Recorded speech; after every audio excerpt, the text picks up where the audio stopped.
pemirsa selamat siang. Kita bertemu kembali dalam program Lunch Talk Dialog Siang Khas Berita 1. Saya Wiki Adrian. Ya, bersama saya Ira Syarif. Pemirsa, hari ini kita akan membahas topik mengenai Jakarta siaga banjir.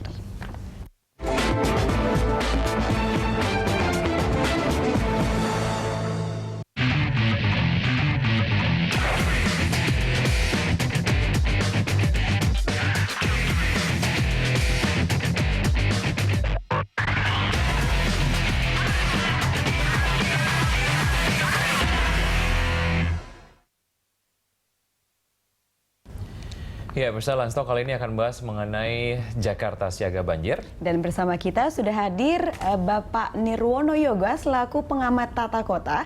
Serta kita telah tersambung di ujung telepon ada Kepala Dinas Tata Air DKI Jakarta, Bapak Tri Joko Sri Margianto.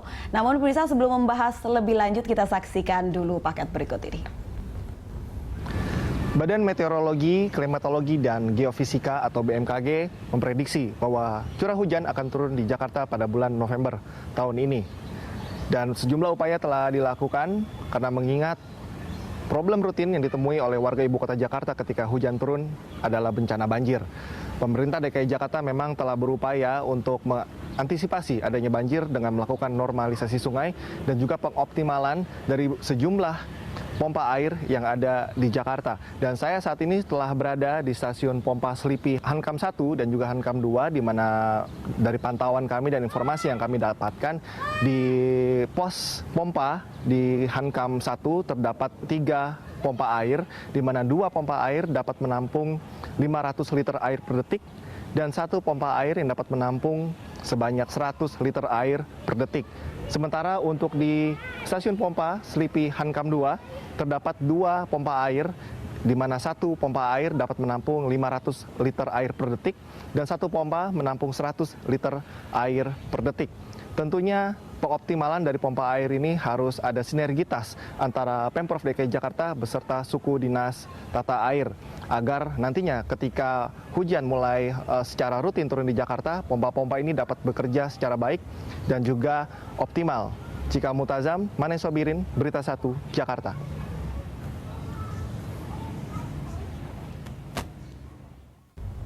Ya, Wiki, kita ketahui sudah mulai musim hujan ini ya. Betul. Kita lanjut saja langsung dialog. Ini telah ada Bapak Nirwono Yoga selaku pengamat tata kota. Selamat siang, Bapak. Ya, selamat siang. Dan kita sapa juga ya Bapak Tri Joko Sri Margianto selaku Kepala Dinas Tata Air Pemprov DKI Jakarta. Selamat siang, Bapak Tri. Selamat dan tetap bisa. Ya, Pak Tri bisa mendengar suara saya dengan jelas? Baik, Bapak Tri. Ya, kami mengalami gangguan komunikasi dengan Pak Tri. Kita akan lanjut nanti. Saya akan ke Pak Yoga terlebih dahulu. Pak Yoga, bicara soal beberapa persiapan yang sudah dilakukan oleh Pemprov DKI Jakarta terkait dengan hal yang kemudian secara tahunan ini sering terjadi, yaitu adalah banjir di Jakarta. Ada pembangunan tanggul di pinggiran Kali Ciliwung, kemudian juga penambahan pintu air karet dan lain sebagainya.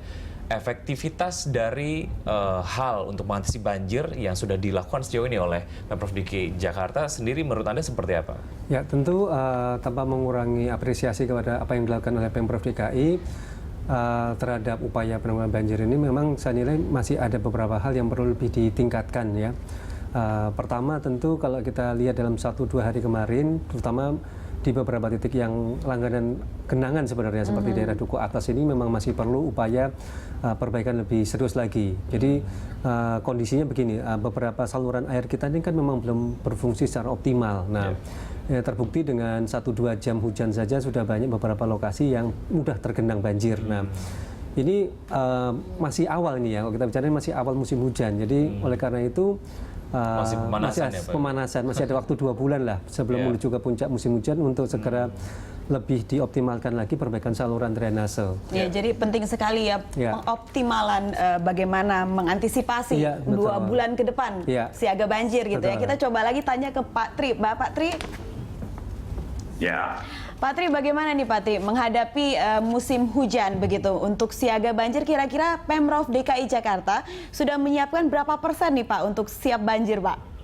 Wah, kalau persen mungkin agak susah menjawabnya, Mbak ya. Jadi kita itu sudah mulai saya dilantik tanggal 3 Juli itu kita langsung konsolidasi 1 bulan selama musim puasa dan kita langsung melakukan kegiatan untuk pengurukan dari mulai Agustus sampai sekarang kita terus menerus ya. Kita ada 90-an alat berat kita itu eskavator itu non-stop di semua wilayah kita kerahkan untuk melakukan pengerukan. Apa yang membedakan dengan yang lain adalah kita melakukan itu secara terintegrasi. Jadi ada yang dilakukan oleh kementerian, oleh dinas, oleh suku dinas dan masyarakat. Ya, dalam itu PPSU, lurah, camat. Nah, di situ kita disinergikan dalam satu zona. Kenapa begitu? Supaya kelihatan efektivitas daripada pekerjaan kita. Apakah itu nanti bisa terbukti hasil pengerukan itu berhasil atau tidak?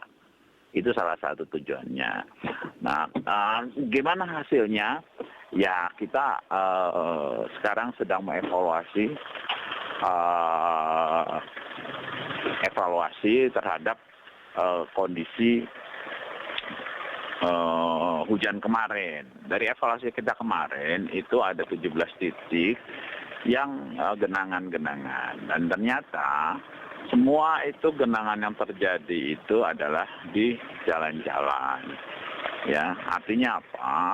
Itu genangan karena masalah micro drainage.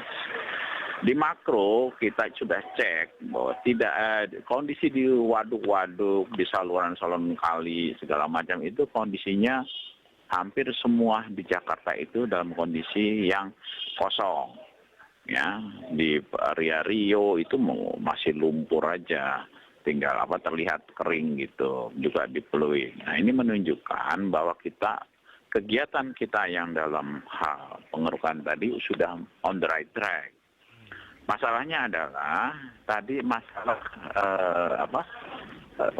micro drainage, di mana saluran-saluran tali-tali air di jalan-jalan itu yang ada yang tertutup, ada yang kurang sempurna, semacam itu. Karena itu tadi dalam rapat Pak Gubernur juga langsung, dan kemarin juga sebenarnya hari Sabtu itu beliau langsung memerintahkan seluruh wali kota sampai dengan lurah camat menurunkan tenaga PPSU. Ya, itu untuk membantu, gitu kan, gitu. Okay. Jadi inilah yang tadi katakan sinergitas dari kita dalam menghadapi kasus yang underpass itu salah satu yang agak kita bagian itu, karena ternyata laporan yang saya dapat dari lapangan itu underpass semua dipegang oleh suku dinas tata air.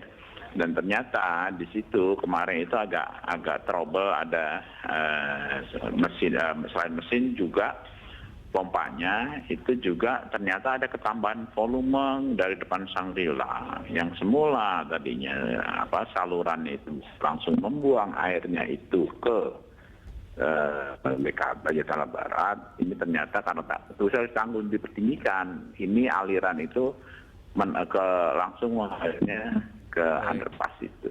Oke. Ini salah satu kan. Iya, Pak Tri, Pak Ahok sendiri bilang bahwa terkait dengan genangan ini tidak akan terjadi lebih dari 1 hari. Apa yang bisa membuat ini kemudian bisa menjadi satu jaminan yang betul-betul nanti akan terjadi gitu ya? Karena ini yang akhirnya juga ingin diketahui oleh masyarakat. Apa yang dilakukan sehingga kemudian genangan ini tidak ya bahwa genangan tidak lebih dari 1 hari begitu. Contohnya kemarin itu kan underpass itu terjadinya sekitar 5:27. Kita 12:53 itu sudah kering. Ya, 1,5 jam itu. Diharapkan itu yang pertama dan terakhir mudah-mudahan ya kalau masalah underpass. Nah, kalau kaitan-kaitan yang ini ya kita melihat sebelah gini. Sumber banjir Jakarta itu ada 3. Satu adalah karena limpasan air yang dari kali keluar. Kedua adalah masalah drainage. Karena hujan yang turun tidak bisa langsung masuk saluran. Kemarin itu masalah drainage, bukan karena kali kita dalam keadaan kering. Ketiga adalah masalah rob. ya karena air laut naik pasang gitu kan, namanya subsiden itu sih beberapa tempat dari Kapuk di ini Muara Angke itu, nah airnya naik. Nah kejadian bisa satu faktor atau dua faktor bersamaan.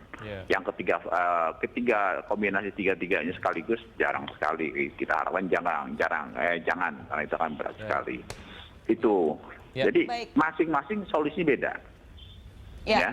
Gitu. Baik, Pak Tri, kita akan menuju ke Pak Yoga terlebih dahulu. Pak Yoga, dari beberapa persiapan yang sudah dilakukan ataupun mungkin tadi sebelum kita mulai dialog bahwa Anda tadi menyebutkan bahwa musim hujan di tahun ini akan lebih pendek namun dengan intensitas yang sangat tinggi gitu ya.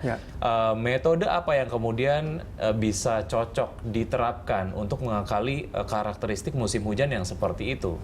Ya, kalau kita perhatikan dari perkiraan dari teman-teman BMKG ya, ini sebenarnya kan disebutkan bahwa puncak musim hujan itu nanti diperkirakan sekitar biasanya pertengahan Januari sampai dengan awal Februari itu puncak-puncak musim hujan. Nah, disinilah tadi yang dikatakan oleh Pak Tri, kalau untuk konteks kita belajar awal tahun 2015 kemarin, ini kan lebih kepada masalah saluran drainase sehingga terjadi genangan banjir, genangan hujan lokal. Nah, mungkin nanti dari pihak Pemprov DKI bisa diinformasikan untuk mengantisipasi kawasan-kawasan mana saja yang paling rawan dianggap akan terjadi banyak genangan gitu. Tentu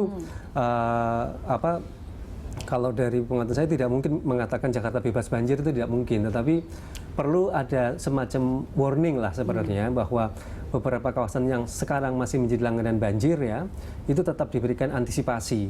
Kemudian yang kedua, antisipasi lebih dibandingkan dengan area lain gitu ya. Iya betul. Kemudian yang kedua, genangan-genangan kawasan sebenarnya, jalan terutama, jalan-jalan mana saja yang selama ini juga menjadi titik genangan banjir.